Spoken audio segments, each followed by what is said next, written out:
Nesse momento, damos início ao programa Grupo Mônaco de Cultura e Saúde, que vai ao ar todas as quartas-feiras neste horário. Neste primeiro bloco, temos a honra de receber como convidada a acadêmica, escritora, poetisa, cantora, pianista, etc., etc., etc., e também presidente da Associação Niteroense de Escritoras, professora Leda Mendes Jorge. Muito boa tarde, professora Leda. Boa tarde, tudo bem? Sim, eu quero dar também boa tarde a todos e dizer que com muito prazer que eu estou aqui a convite do Mônaco. E eu fico muito honrado com isso, Leda. Eu que acompanho o seu belo trabalho, sua trajetória, enfim, você realmente tem contribuído para o engrandecimento da nossa cultura. Parabéns, que bom, obrigada. Por tudo. Obrigada.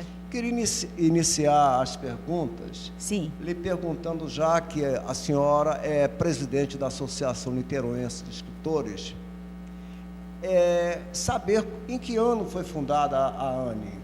A ANE é a caçulinha das instituições. Ela foi fundada em 14 de agosto de 82. 82. Então, estaremos comemorando 28 anos de existência. Pois não. É a mais novinha. A senhora poderia nos falar sobre algumas figuras importantes que participaram da fundação da associação? A fundação foi feita na UF, foi numa sala lá na UF. Sim. E nessa reunião teve muitas pessoas, mas assim, eu acho que eu me lembro, teve o seu Pimentel, Sérgio Cid, Ângelo Longo, Maria Regina Moura, Alaor Cizinho, Neuza Peçanha, que é a minha madrinha literária, e o Vanderlino, que está sempre presente em tudo quanto é movimento, né? Realmente, pelos nomes, são figuras destacadas aqui no nosso movimento literário. Pimentel é o nosso guru, é unanimidade. Luiz Antônio Pimentel é uma figura que toda a cidade o conhece pelos seus belos trabalhos como historiador, como aicaísta, enfim, como uma figura unânime em nossa cidade. E uma saúde incrível, privilegiada. Com seus 98 anos de idade. 98 anos. Você falou também em Sérgio Cid, eu conheci o Sérgio muito Cid eu não cheguei a conhecer, porque eu também não sou muito antiga no meio literário, não. Sim. Mas eu não conheci o Sérgio Cid. Quando eu conheci o Longo, eu acho que um mês depois, mais ou menos, ele veio a falecer. Quer dizer, teve muitas dessas pessoas famosas, antigas, que eu não conhecia, não tive esse prazer. O Longo, inclusive, foi, além de escritor, foi também tinha editor. Tinha uma editora, Isso. Eu sei. Publicou muitas obras importantes e Ângelo Longo realmente foi outra figura notável na cidade, né? Neuza Peçanha, que você citou. Maria Regina Moura, que acredito que tenha sido até presidente da ANE. Ela foi, Maria Regina foi uma das presidentes. Agora ela está em Maricá. Está em Maricá. Também tem uma editora lá. Tem editora, tem. Né? Maria Regina Moura também fez um belo trabalho à frente da Associação Niteroense de Escritores. Diz que o Sérgio Cid também, eu também não conheci, né, mas o Sérgio Cid também foi um dos presidentes. Heitor Cruz. Teve a Marilena, que ficou algum tempo. Sei. Depois teve o Sérgio Chacon. Isso. Sim.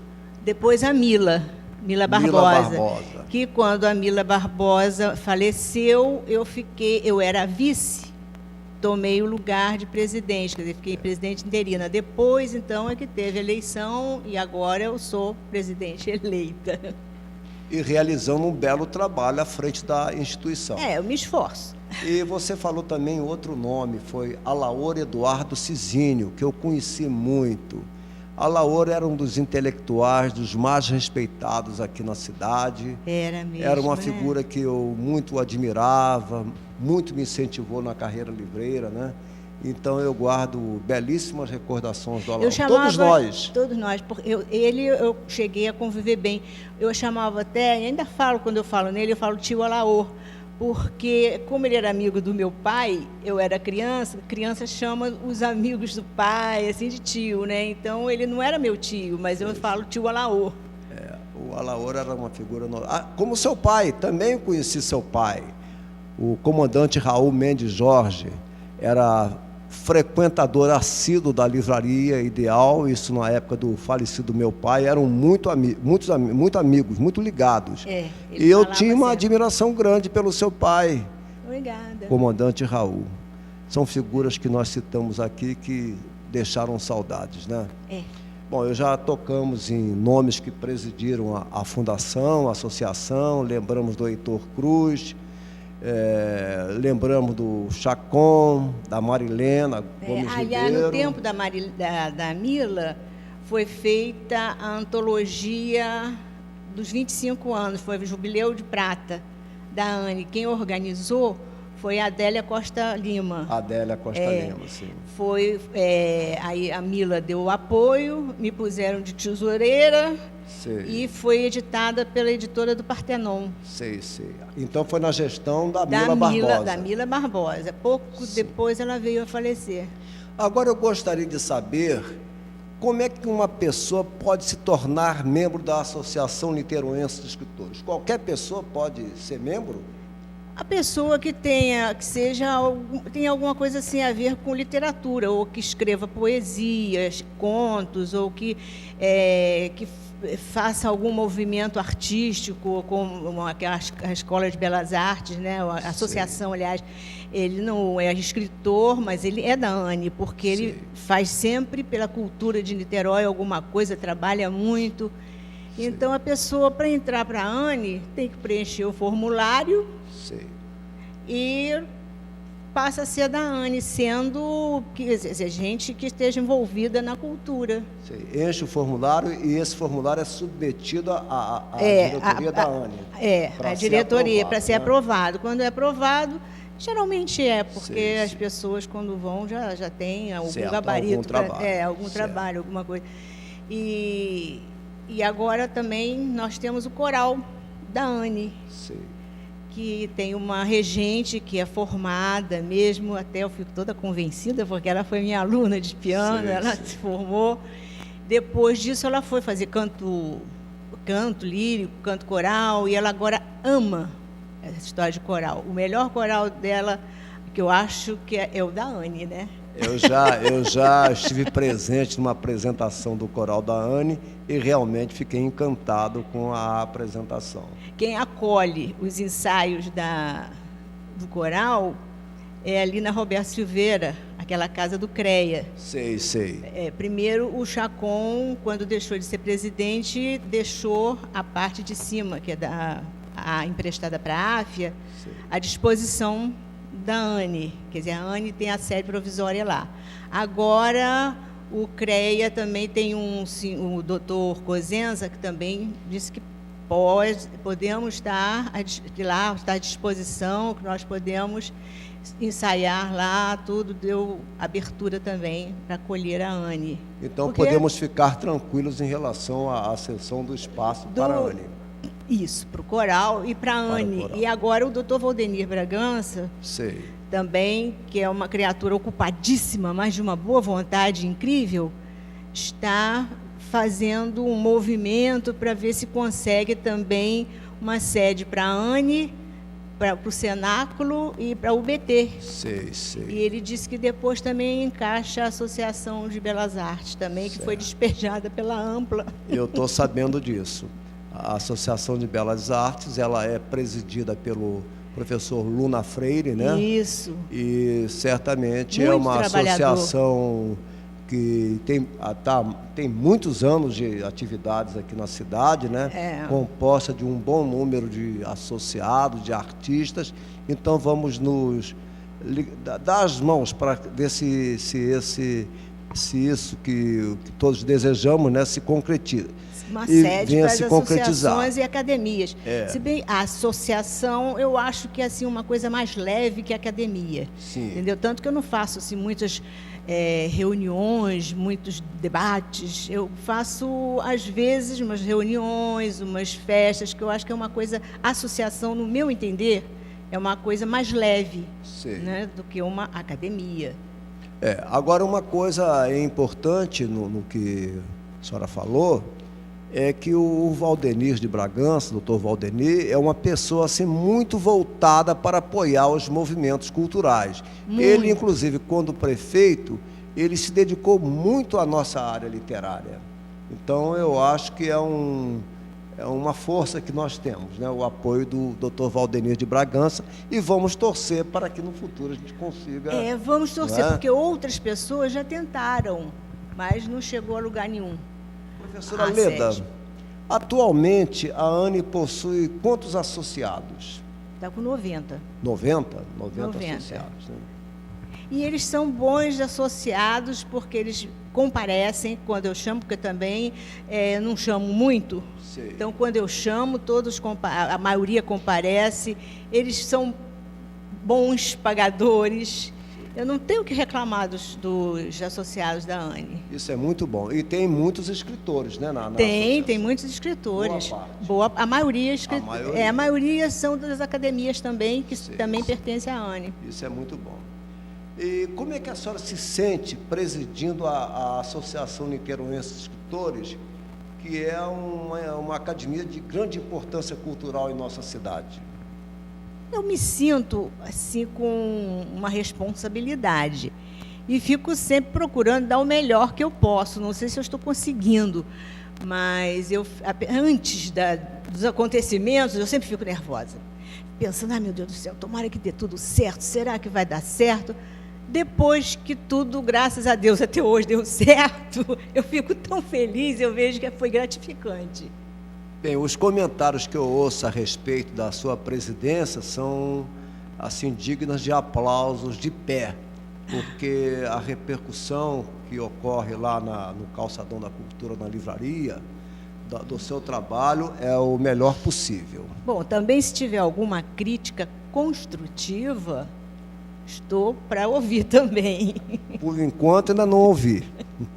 Bom, eu queria saber uma coisa muito importante.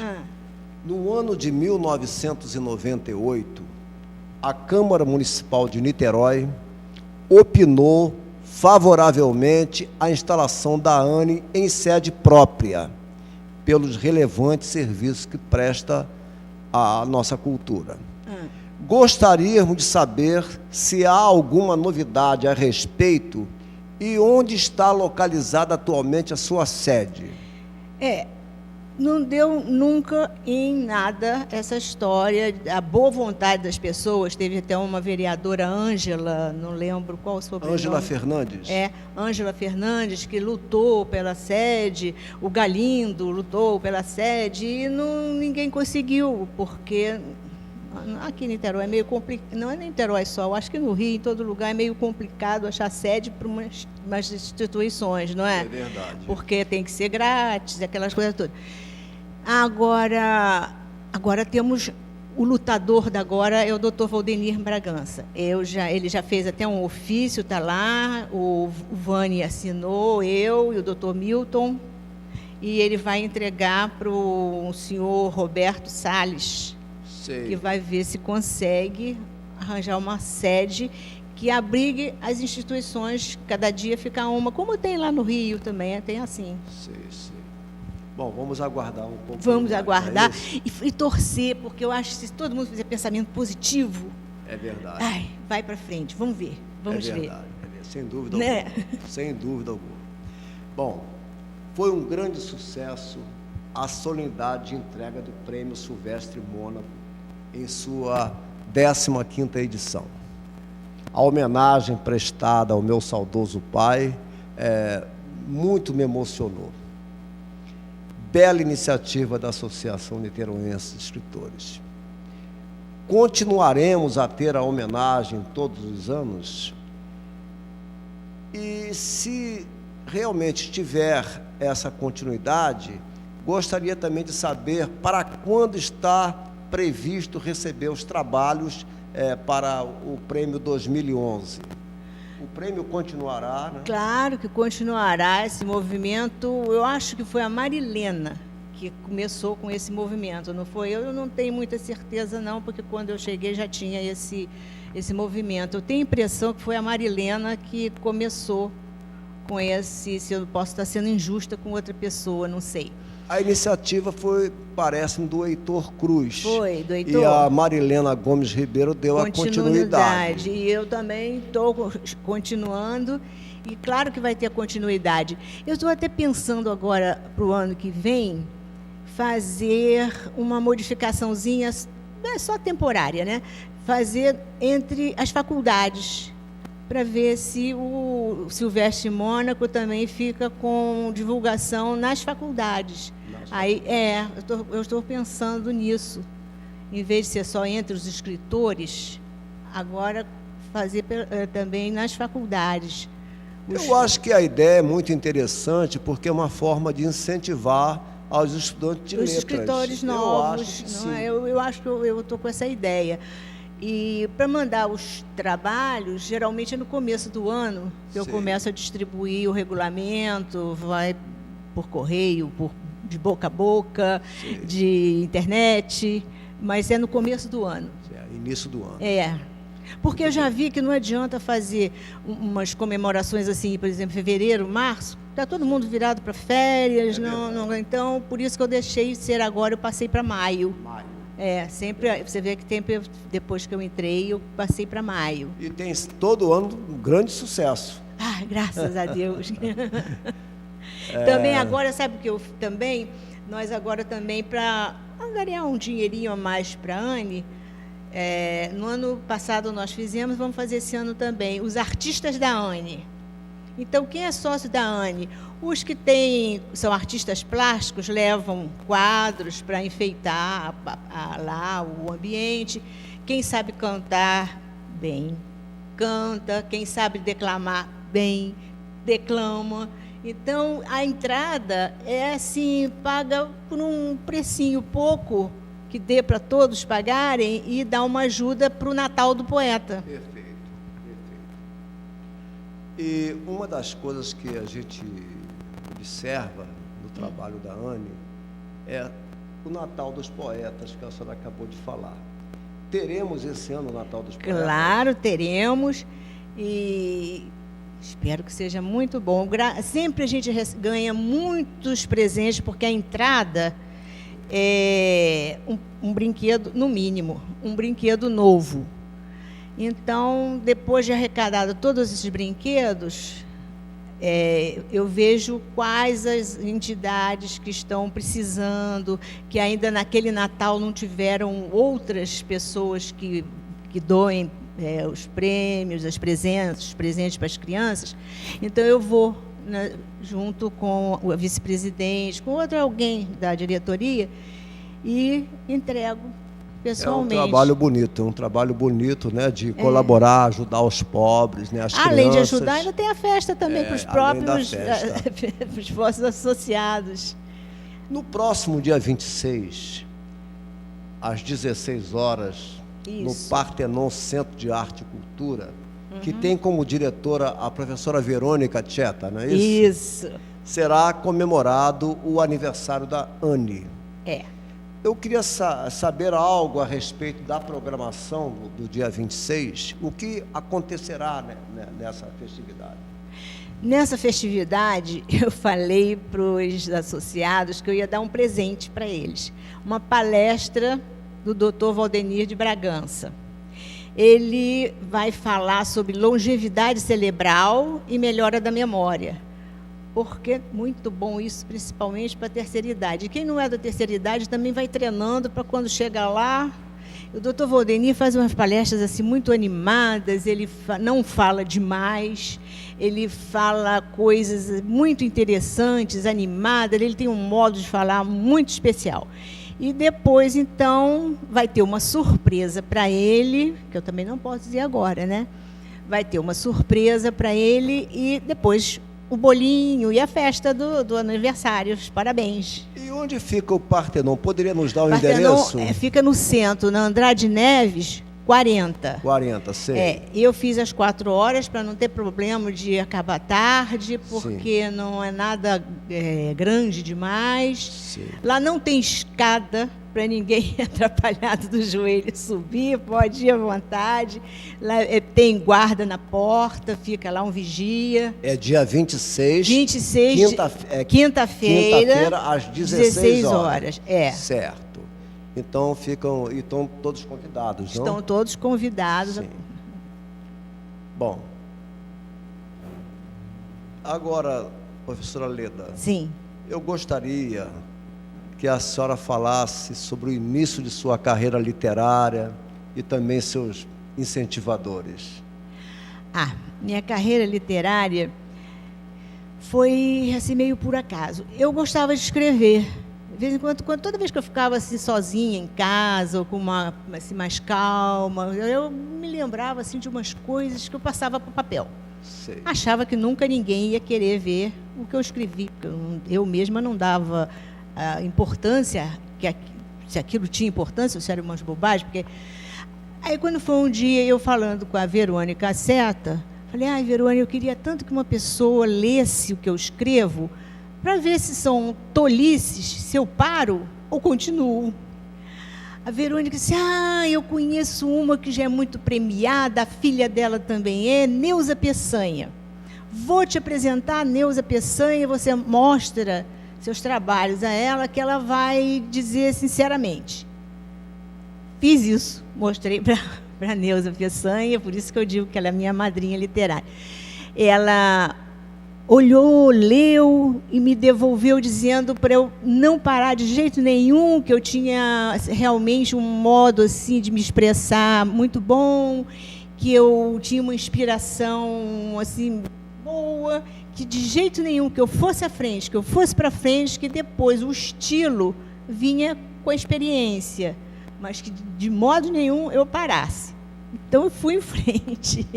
E a primeira vez que eu tive algum publicado foi com o Armando Vaz, lembra? Armando Vaz Teixeira, lembro-me. Estava ajudando a Neide Barros a fazer a antologia Água Escondida. Sim, sim. O Armando, lendo uma poesia minha, gostou e foi falar com a Neide e colocou na Água Escondida.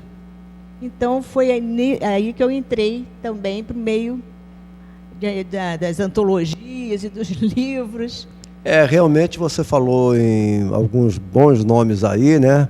A professora Neuza Peçanha é uma figura assim, uma professora bastante competente, uma pessoa que incentiva, uma pessoa que todos nós temos uma admiração. Muito, O Armando Vaz Teixeira eu o conheci, eu era jovem, quando ele era vendedor de livros da editora Melhoramentos. Dizia isso. Então ia à livraria do meu pai, do falecido meu pai, e vendia lá. Ele era representante da editora Melhoramentos, que era uma das grandes editoras da época.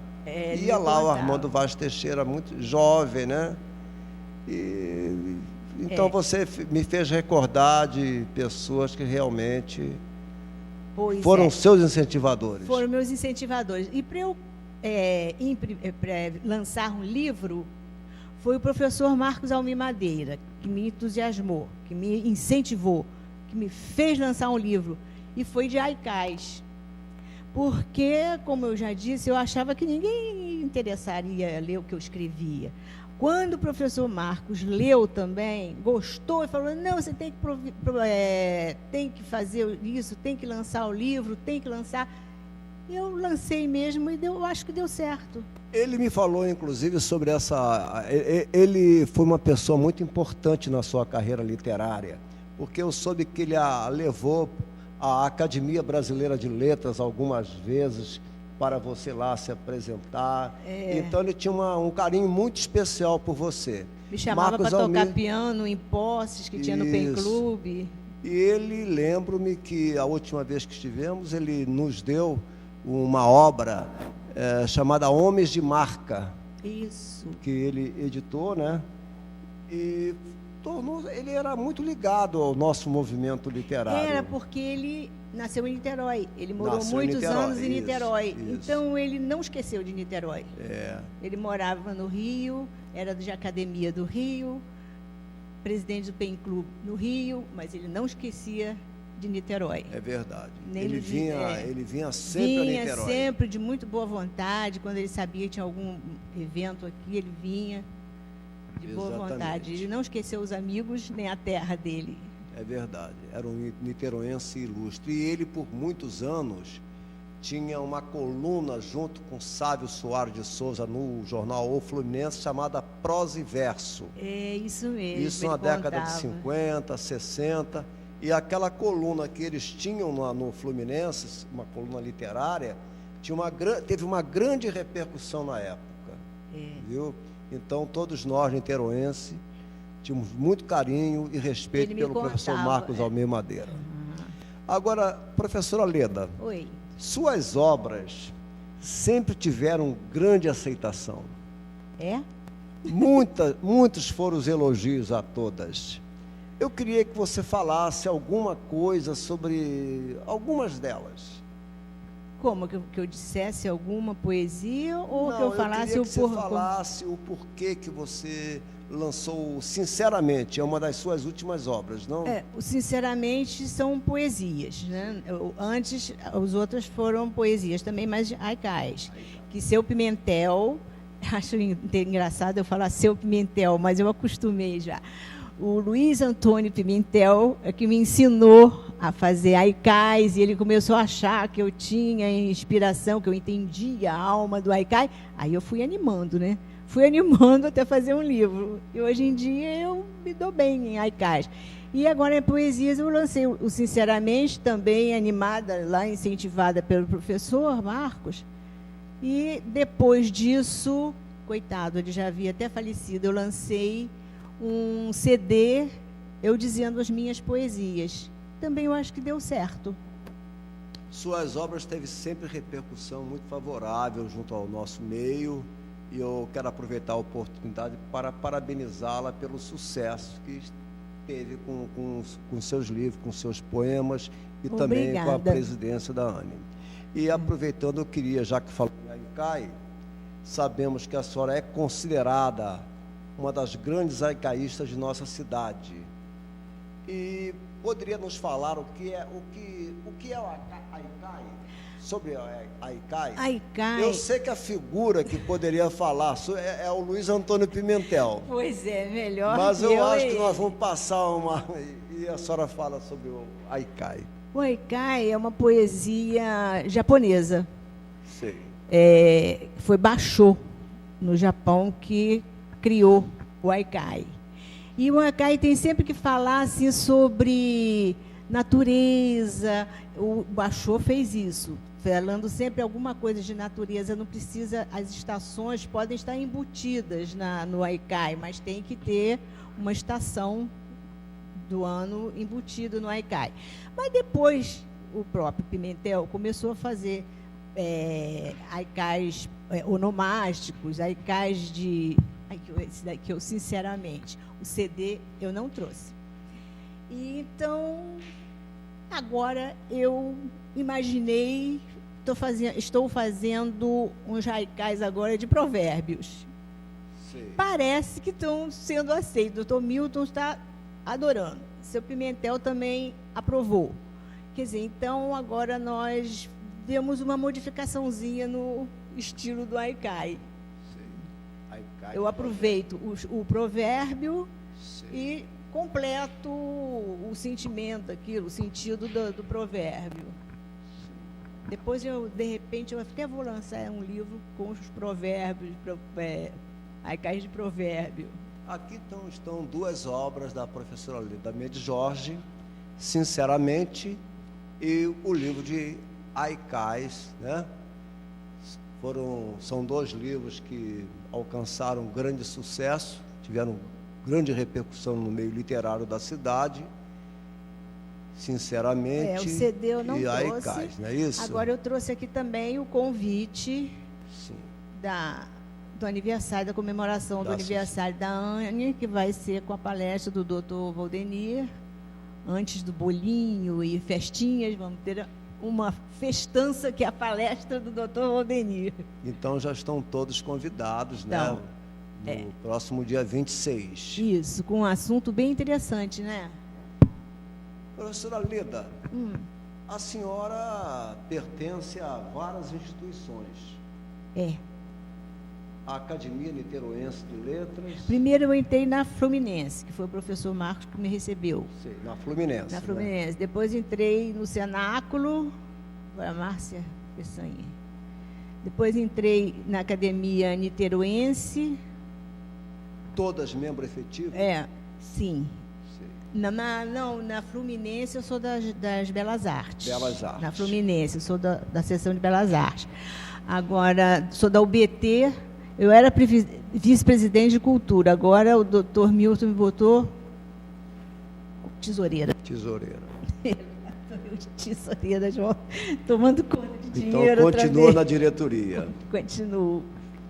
Também, a senhora é formada pelo Conservatório Brasileiro de Música, né, do Rio de Janeiro. Fiz o curso. Onde fez curso de especialização para professora eu fiz o curso de piano todo, porque para formar em piano tem que ter várias matérias teóricas também, tem que se fazer várias matérias teóricas. Fiz todas, me formei em piano e fiz mais 2 anos de especialização para professor de piano, porque eu gosto muito de dar aula. E a gente, com a continuação da vida também, não fica só se apresentando, dando concertos, é mais complicado.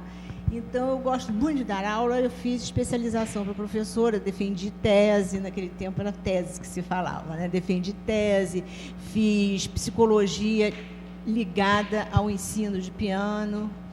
Eu gosto. E fez uma coisa interessante, sabe como eu comecei a estudar piano? Eu detestava matemática, não aprendia de jeito nenhum a tabuada. Meu pai fez chantagem. Você só vai aprender piano o dia que você me der a tabuada toda de multiplicar até 9. Aí eu, no instante, aprendi a tabuada e fui estudar piano. Agora, como é que a senhora vê o atual movimento literário em Niterói? E também gostaríamos de saber da importância do jornal Literato.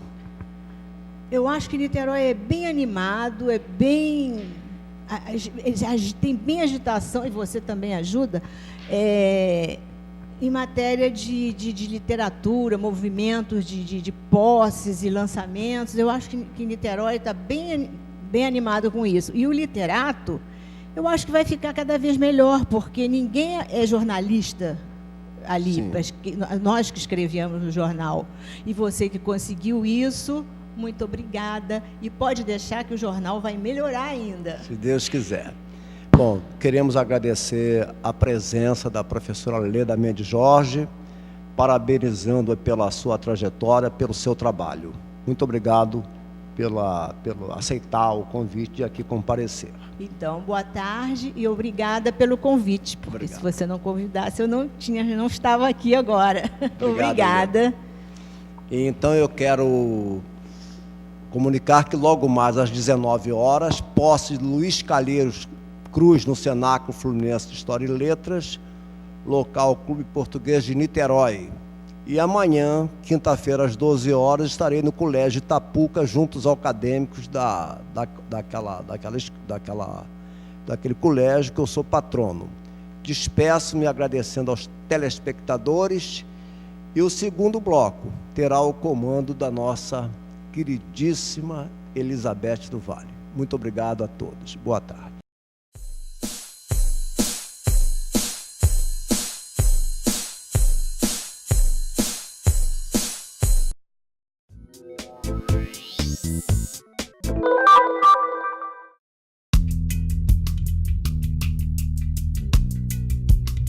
O descarte de lâmpadas fluorescentes tornou-se um problema ambiental. A Universidade Federal Fluminense, em parceria com a Ampla, realiza uma ação para que as mais de 7.000 lâmpadas queimadas anualmente na universidade tenham um destino ecologicamente correto. As lâmpadas fluorescentes, né, em 1918, elas foram criadas por causa da energia, né, para economizar mais de energia. Só que elas têm um composto que é o vapor de mercúrio, em que, caso seja descartado de forma incorreta, se quebre, né, vai para o ar e, inalado por seres humanos, pode causar danos à saúde, como problemas respiratórios, inclusive câncer. A Universidade Federal Fluminense está adotando a normativa brasileira 10.004, onde nós procuramos destruir as lâmpadas no próprio ambiente, evitando desta forma acidentes no transporte das mesmas. No processo que nós utilizamos anteriormente, as lâmpadas eram embaladas ou aproveitávamos as próprias caixas das lâmpadas novas para esse transporte. Então o risco de acidente nesse transporte é muito grande. O procedimento de descarte é realizado no campus do Gragoatá. 2 funcionários de uma empresa contratada pela Ampla recolhem as lâmpadas e as colocam em um triturador. O triturador joga o material destruído dentro de um tambor no qual vidro e mercúrio são separados. Dali, essas substâncias são destinadas para a reciclagem, com a produção de novas lâmpadas. Então a universidade está saindo na frente, usando uma tecnologia moderna, onde nós destruímos as lâmpadas no próprio local, aproveitando 95% do resíduo dessa destruição como matéria-prima para novas lâmpadas.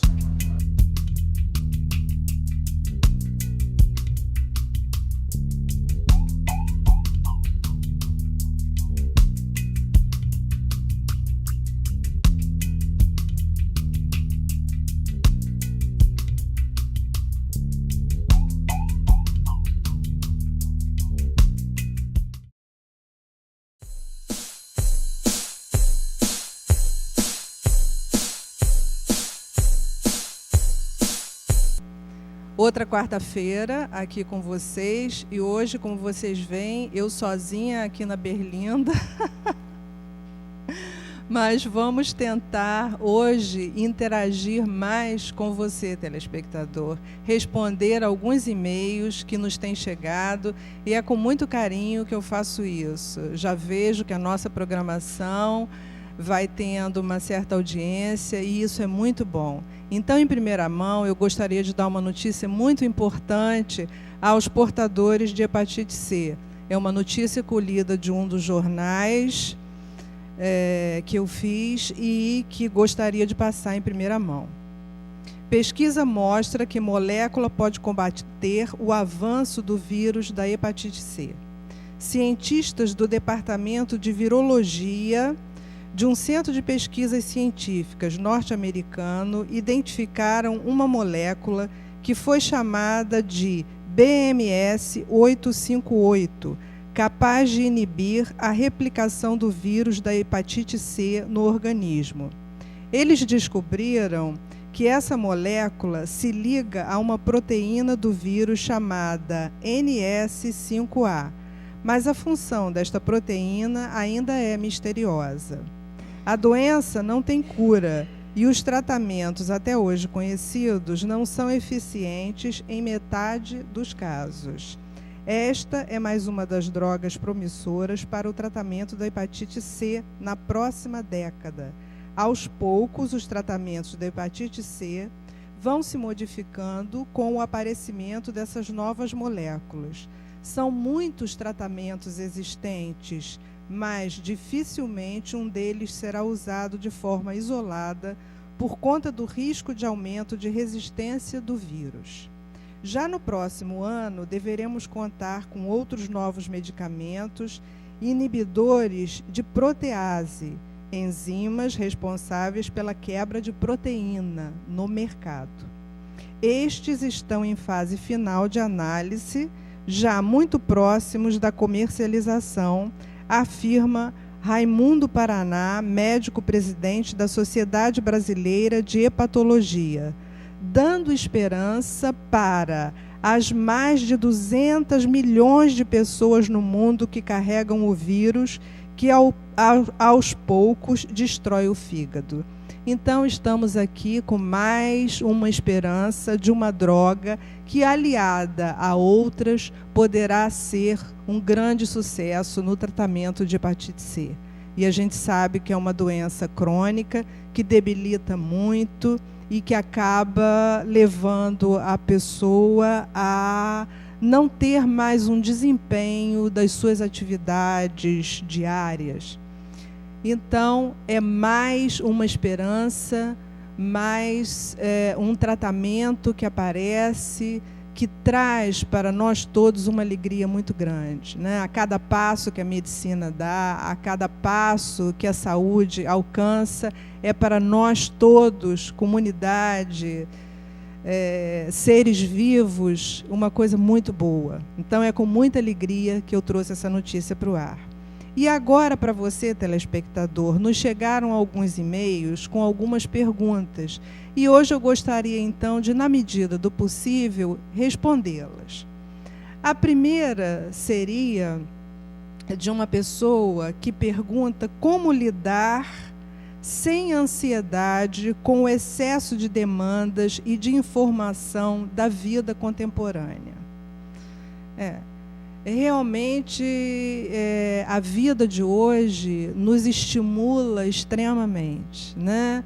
A gente diria que há algum tempo atrás seria muito difícil qualquer pessoa assoviar e chupar cana, né? Assim que a gente dizia, pelo menos que os nossos pais e nossos avós nos falavam.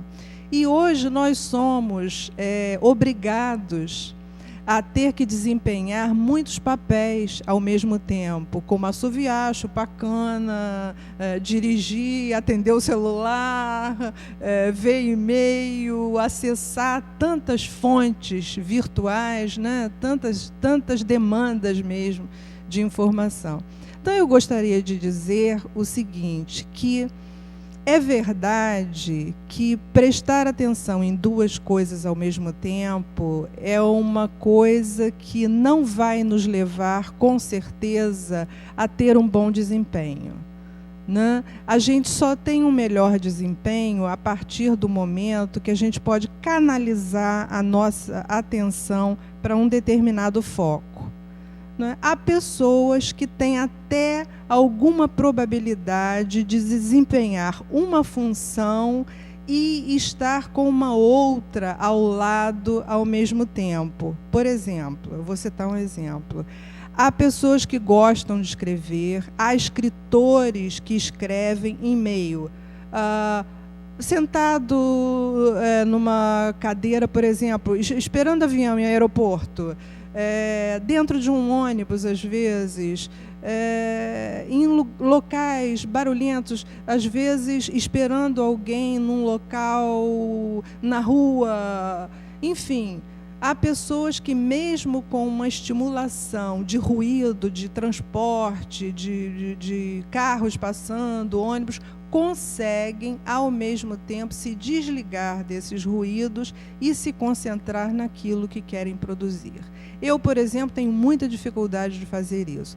Confesso que as minhas atividades em que eu preciso dar atenção e criar alguma coisa, eu gosto de escrever, tenho alguns livros publicados na minha área, que é a área da psicologia. Eu, quando escrevo, seja uma prosa poética, seja um texto técnico, seja alguma coisa que eu quero que saia a contento, eu procuro me livrar dos ruídos, procuro me livrar de outros estímulos que estejam em volta. Então, vocês veem que isso também é muito pessoal, né? Cada pessoa vai desenvolver aí o seu jeitinho, vai dar o seu jeitinho de acordo até com seus potenciais, com suas aptidões, com seus talentos, né? Lógico que essas coisas envolvem também nossos talentos. Então, eu diria que eu não sou tão talentosa para assoviar e chupar cana. Ou faço uma coisa, ou faço outra, para fazer como eu acho que seria bem feito. Agora, é evidente que existem pessoas que podem até conseguir fazer melhor 2 ou 3 coisas ao mesmo tempo. Mas isso é para a gente poder observar que as pessoas não são iguais, né? Que cada um tem seus talentos e conforme essas aptidões e esses talentos, a pessoa vai ter também um desempenho diferente. Agora, quanto à questão da ansiedade, eu poderia focalizar bem o seguinte, que a ansiedade é algo inerente a todo ser vivo, seja ele animal, seja ele um ser humano, mas é lógico que a ansiedade é aquele medinho, é aquela defesa que prepara um organismo para fuga quando é necessário que ele fuja de alguma coisa, né? Quer dizer, esse medinho, essa ansiedade, de certa forma, é uma defesa que todo ser vivo possui para enfrentar situações mais desgastantes. No caso do ser humano, especificamente, a gente poderia dizer que todo processo criativo envolve ansiedade. Toda vez que a gente está diante de alguma coisa nova, de alguma coisa que a gente quer lançar na vida da gente, às vezes até de uma escolha, isso causa uma certa ansiedade. Quer dizer, não ter ansiedade significaria, assim, vamos dizer, grosso modo, só morto não teria ansiedade, né? Se você já está morto, você não tem mais vibração alguma no seu corpo, então você também não tem ansiedade. Agora, se você é um ser vivente, se você desempenha funções, não há como viver sem ansiedade. Agora, essa ansiedade também tem uma certa intensidade, um certo limite.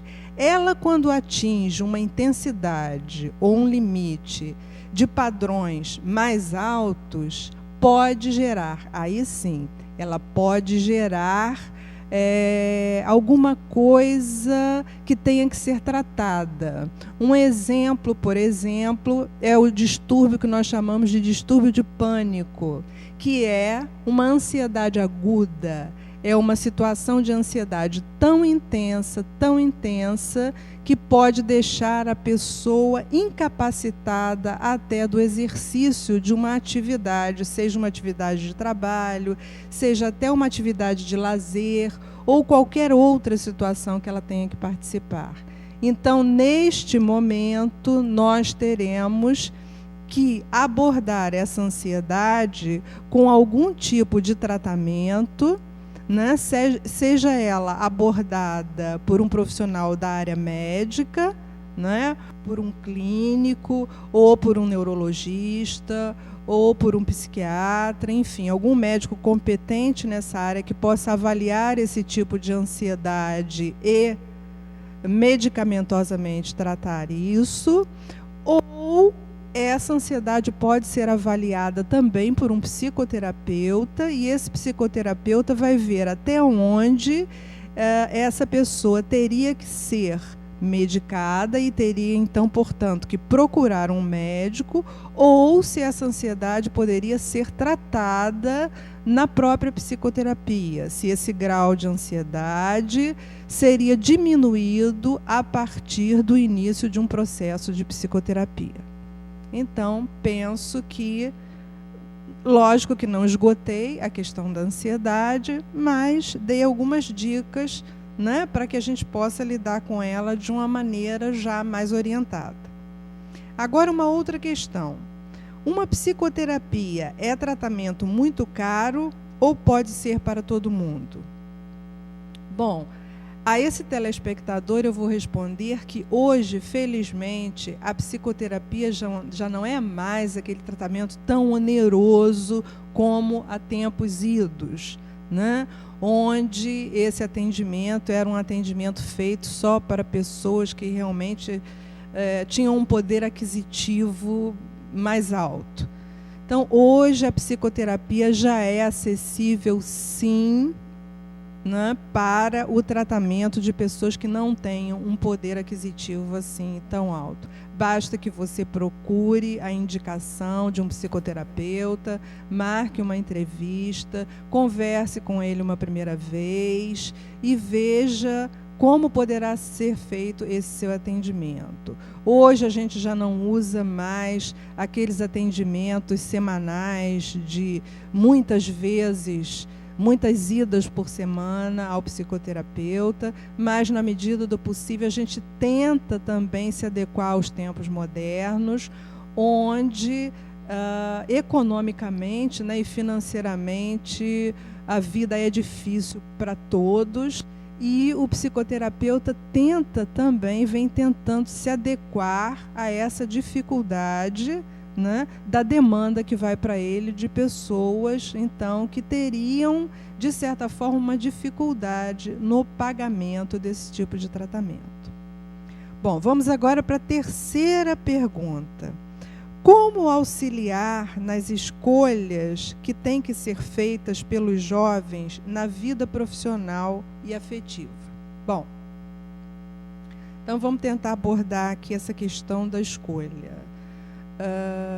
A escolha, ela passa por um processo de crescimento, por um processo de amadurecimento, por um processo, acima de tudo, de olhar para dentro, desse chamamento interno que a gente tem pelas coisas com as quais a gente se liga amorosamente a elas, afetivamente a elas. Então, ela passa com certeza por aptidões, né? Pelos dons, passa também pela genética que a gente recebe através da nossa família, dos nossos familiares, né? Eu, por exemplo, posso citar o meu exemplo. Meu pai gostava muito de música, tocava muito violão, tocava muito bem.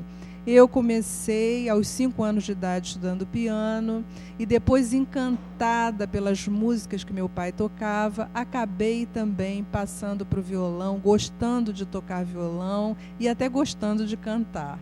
E hoje isso na minha vida me faz um bem incrível, é uma coisa maravilhosa. Então essa questão da escolha, ela passa exatamente por essas questões, né?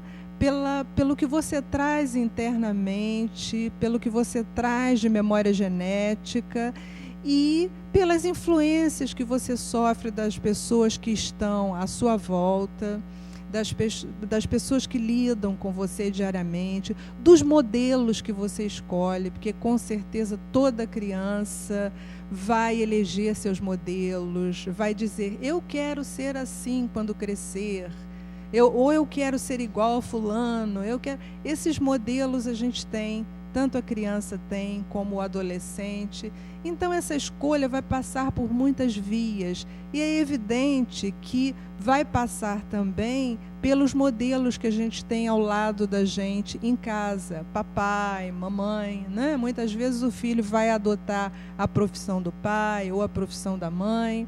Agora, o mais importante é que a gente possa trabalhar, possa crescer, possa se desenvolver com amor naquilo que a gente faz e que a gente gosta e que faz com muito amor e muita dedicação. Porque só assim um profissional se realiza. Só assim um ser humano se realiza. Bom, nosso tempo está correndo. Eu não sei se vou conseguir responder a todas as perguntinhas que eu tenho aqui, mas eu prometo que, se não consegui-las responder hoje ainda, responderei num outro programa. Agora eu vou passar para uma outra questão, que é uma questão de sexualidade humana. Essa eu não gostaria de deixar sem resposta, não. Acho essa pergunta importante, principalmente para as mulheres. E eu, como sou mulher, sei bem dessas dificuldades e vou responder com muito carinho. E acho que também nessa resposta a gente ajuda ao parceiro, né, aos parceiros também a ter um tipo de relação mais prazerosa. Então vamos lá. A questão é: por que é muito mais difícil para a mulher atingir o orgasmo? Bom, então vamos abordar isso com bastante calma. Eu gostaria de informar as mulheres que muito tempo se falou e se observou que a questão do orgasmo estaria ligado à penetração vaginal, que a mulher só atingiria o orgasmo na relação sexual com a penetração vaginal. O que é uma mentira. Isso não é uma verdade. Como a questão do tal ponto G também, que muitas pessoas falam, já foi fonte de muita bibliografia, de muitos livros. Onde é o ponto G? Fica aqui, fica ali, fica a 2/3 da entrada da vagina, fica para o lado direito, fica para o lado esquerdo. Olha, na minha experiência em consultório, né, e na minha formação, em nenhum momento eu tive dúvida a respeito de se existe ponto G ou não existe ponto G. E também na minha vida de experiência, na prática, né? Então eu diria às pessoas que estão me ouvindo que ponto G não existe e orgasmo vaginal também é uma coisa que... Olha, eu diria que o orgasmo ele é muito mais fácil na região clitoriana, onde é uma região muito vascularizada e é exatamente a região mais excitável no sentido de dar prazer a uma mulher. Então, eu estou dizendo isso não só pela minha formação, mas por todos esses anos em ouvir pessoas no meu consultório, pessoas que vêm com disfunção sexual e que trazem, às vezes, uma certa angústia em relação a essa questão do orgasmo. Então, eu diria a vocês, mulheres, e a vocês, companheiros, que atentassem com bastante atenção para esse detalhe, que o orgasmo ele se dá normalmente pela estimulação do clitóris, não é? Que é uma região na entrada da vagina, muito vascularizada e que é muito sensível ao toque. É preciso cuidado para não tocar com, vamos dizer assim, com força, não tocar machucando, porque por ser uma região muito vascularizada e muito sensível, o tocar com força e o machucar não causaria o prazer, não causaria o orgasmo. O que causaria o orgasmo é exatamente a delicadeza justamente da estimulação que é feita. Então, é com delicadeza que a mulher tem orgasmo. Bom, nosso tempinho, chegamos ao nosso minutinho final. Então, o que eu pude responder hoje, né, já está aí. E o que eu não pude responder hoje fica para um próximo programa. Continuem mandando seus e-mails e eu estarei sempre aqui com carinho, aguardando você. E, se possível, tirando um pouquinho das suas dúvidas. Um beijo grande. Até quarta-feira que vem, no mesmo horário.